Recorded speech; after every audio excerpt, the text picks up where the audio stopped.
बेटा ही निकला माँ बाप पत्नी बेटी चारों का हत्यारा। एटा में 4 हत्याकांड का सनसनीखेज खुलासा जिसने पूरे प्रदेश को दहला दिया। नमस्कार, आप देख रहे हैं कंटाप टीवी। मैं हूं आपके साथ संदली सिंह। हर पल की बड़ी और सटीक खबर दिखाने का हमारा वादा है। तो चलिए बढ़ते हैं सीधा खबर की ओर, देखते हैं ये पूरी रिपोर्ट। खबर उत्तर प्रदेश से है, जहां जनपद एटा ही नहीं बल्कि आसपास के जनपदों में फैली 4 हत्याओं की रहस्यमयी गूंज पर आखिरकार 24 घंटे में पर्दा उठ ही गया।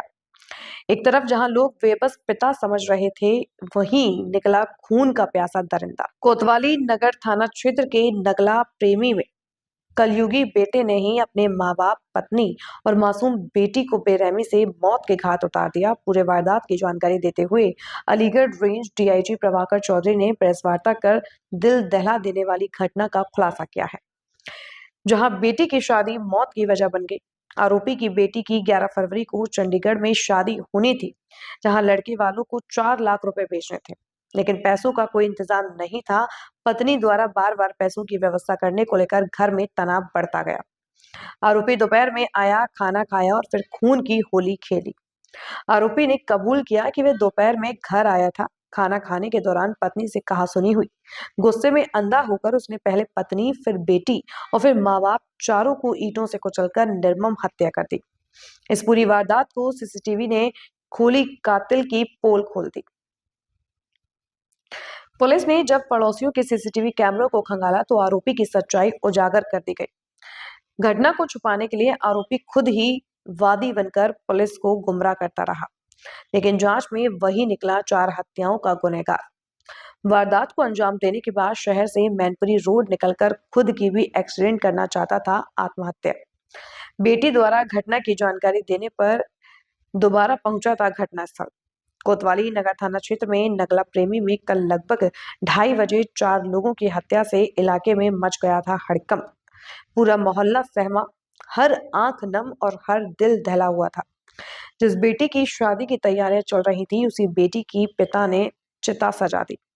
यह वारदात सिर्फ एक हत्या नहीं, यह उस समाज पर भी तमाचा है जहां पैसों का दबाव रिश्तों को लाश में बदल देता है। कल दिनांक 19 को ये कोतवाली थाना क्षेत्र में जनपद एटा में 4 लोगों के मृत्यु की सूचना प्राप्त हुई थी, हत्या की सूचना प्राप्त हुई थी, जिसमें 3 महिलाएं थी और 1 पुरुष थे। यहाँ पे घटनास्थल का इंस्पेक्शन किया गया और जो हमारी फॉरेंसिक टीम है, जो फॉरेंसिक एक्सपर्ट है, उनके द्वारा भी मौका मुआयना किया गया, सैंपल इकट्ठा किया गया। साथ ही जो आसपास के सीसीटीवी कैमरे लगे थे उनका भी अवलोकन किया गया और जो भी टेक्निकल एविडेंसेस होते हैं, हम लोगों ने उस आधार पर आगे की कार्रवाई करी। तो इसमें ये निकल के आया कि जो मृतक हैं उनके पुत्र जो एक छोटी सी दुकान चलाते हैं मेडिकल स्टोर की, वो दोपहर में लगभग 12:55 के आसपास अपने घर पे आते हैं कुछ पॉलीथीन में लिए हुए और लगभग सवा घंटे के आसपास वहाँ अपने घर में रहते हैं और फिर बाइक से चले जाते हैं। सभी तरफ कैमरे लगे हैं, घर के पीछे भी लगे हैं, घर के आगे भी लगे हैं और उनके जाने के लगभग 20 मिनट बाद उनका छोटा बेटा आता है, जो घर के अंदर जाता है तो उसको डेड बॉडी इस तरह से दिखती है और बाहर आकर के वो सूचना देता है जो पड़ोसी के लोग हैं, फिर पुलिस को ये सूचना मिलती है। तो इसमें सारी चीज़ों की एनालिसिस की गई, देखा गया, सीडीआर से लेकर सब कुछ देखा गया, आसपास भी लोगों से गोपनीय तरीके से भी जानकारी इकट्ठा की गई। तो इसमें घटना जब हुई है उस दौरान केवल जो सस्पेक्ट है हमारा, जो कोमल है, उनके लड़के वही मौजूद हैं। सीडीआर के माध्यम से भी उनकी बेटी ने भी ये पुष्टि की कि जब 1 बजे के आसपास फ़ोन किया गया था तो घर से पता चला था कि फादर उपस्थित हैं और उनके जाने के बाद जो हमारे सस्पेक्ट थे, जो अब आरोपी हैं, उनके जाने के बाद और लड़के के आने के बीच में केवल 20 मिनट का अंतर है और 20 मिनट में कोई दूसरा आदमी आकर के कर जाए ये संभव नहीं है, ना ही कोई फुटेज और ना ही कोई एविडेंस ऐसे मिले। तो इससे ये साबित हुआ कि घटना इनके द्वारा की गई है। जब इनसे पूछताछ हुई तो इन्होंने भी इस बात को स्वीकारा, टैक्टिक्स अपना के काफ़ी पूछताछ की गई। इनके कपड़े का फोरेंसिक एग्जामिनेशन कराया गया, जिसमें इनके कपड़े पे और जूते पे ब्लड स्टेन मिले। दूसरे जनपद की टीम से भी उसको फोरेंसिकली उसको एग्जामिन किया गया है और इनका मेडिकल कराया गया। तो जो इनका पाम है, उसके जो फिंगर टिप्स हैं, उस पर भी इंजरीज़ के निशान हैं। ऐसा प्रतीत हो रहा था कि कोई भारी चीज़ इनके हाथ में रगड़ खाई है। जो मर्डर वेपन था वो ईंट था, जो घर के अंदर ही मौजूद था, छत से उठा के ले आए थे। तो ये सारी चीज़ें कनेक्ट करती हैं कि मर्डर इनके द्वारा ही किया गया है। इनकी स्वीकारोक्ति भी है इस मामले में साथ ही जो इसके पीछे मोटिव आया, इनकी एक बेटी की शादी तय हुई थी जिसके पैसे के इंतज़ाम करने थे इनको, और इनके द्वारा ये बताया गया कि कुछ पैसों के इंतज़ाम कर भी लिए थे इनके द्वारा, लेकिन वो 2-3 दिन डिले हुआ और जब ये खाना खाने गए तो इनकी पत्नी द्वारा फिर से पूछताछ की गई कि पैसे आपने दिए कि नहीं दिए, खाते में डाले कि नहीं डाले। तो इस चीज़ को लेकर के कि अभी नहीं डाल पाए, हम नंबर मांग रहे हैं, ऐसा करके हॉट टॉक हुआ। और इनका कहना है कि इनकी पत्नी के द्वारा कुछ इनको कड़े शब्द यूज़ किए गए, अभद्र चीज़ें ऐसी यूज़ की गई जिससे ये आवेशित हो गए। एक तरह का इन्होंने बताया कि ये सडन प्रोवोकेशन के में आ गए और इन्होंने वहाँ गाली गलौज से कुछ बेटी उसके गले को पकड़ के खींच लिया।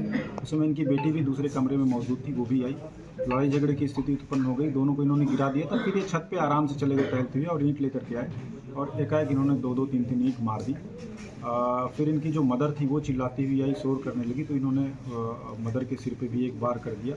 हालांकि उनकी डेथ नहीं हुई थी, वो नीचे गिर गई। फिर ये बाद में जो इनके फादर थे, इनको लगा कि कहीं घटना पता ना चल जाए, साक्ष्यों को छुपाने और किसी को जानकारी ना हो, इस क्रम में इनके फादर जो कैंसर पेशेंट थे वो लेटे हुए थे, उनके भी सिर पे एक बार पाया गया जिससे उनकी भी डेथ हुई है।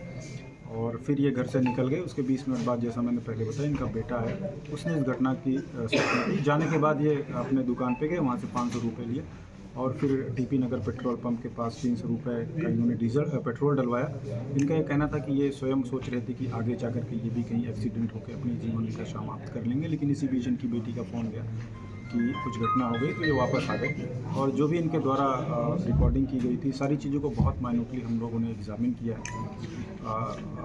इन्होंने जैसा कि स्वीकार भी किया है। आगे इसमें इन्वेस्टिगेशन जारी है और इसमें जो है हम एक विशेष टीम का, चूँकि बड़ी विवेचना है और फॉरेंसिक एविडेंस भी काफ़ी है, तो इसमें एक स्पेशल इन्वेस्टिगेशन टीम 4 विवेचकों की बनाई गई है, जिसमें क्षेत्राधिकारी स्वयं विवेचना करेंगे। उनके अतिरिक्त जो और लोग भी रहेंगे वो भी विवेचना में शामिल रहेंगे, पर्चे काटेंगे। इसकी विस्तृत विवेचना की जाएगी और साथ ही हम लोग कोशिश करेंगे कि जल्दी चार्जशीट फाइल करें ताकि इसमें ट्रायल के बाद सजा दिलाई जा सके। डीआई साहब, इसका आरोपी का कोई पहला आपराधिक इतिहास भी है क्या? नहीं, कोई अभी तक का ऐसा कोई जानकारी में नहीं आया है कोई आपराधिक इतिहास। जैसा मैंने बताया, हम इन्वेस्टिगेशन कर भी रहे हैं और भी कुछ तथ्य पता चले हैं इनके बारे में, उसकी भी छानबीन की जाएगी। अगर साक्ष्य की दृष्टि से कोई भी तथ्य महत्वपूर्ण होगा तो हम लोग उसको विवेचना में शामिल करेंगे। Thank you.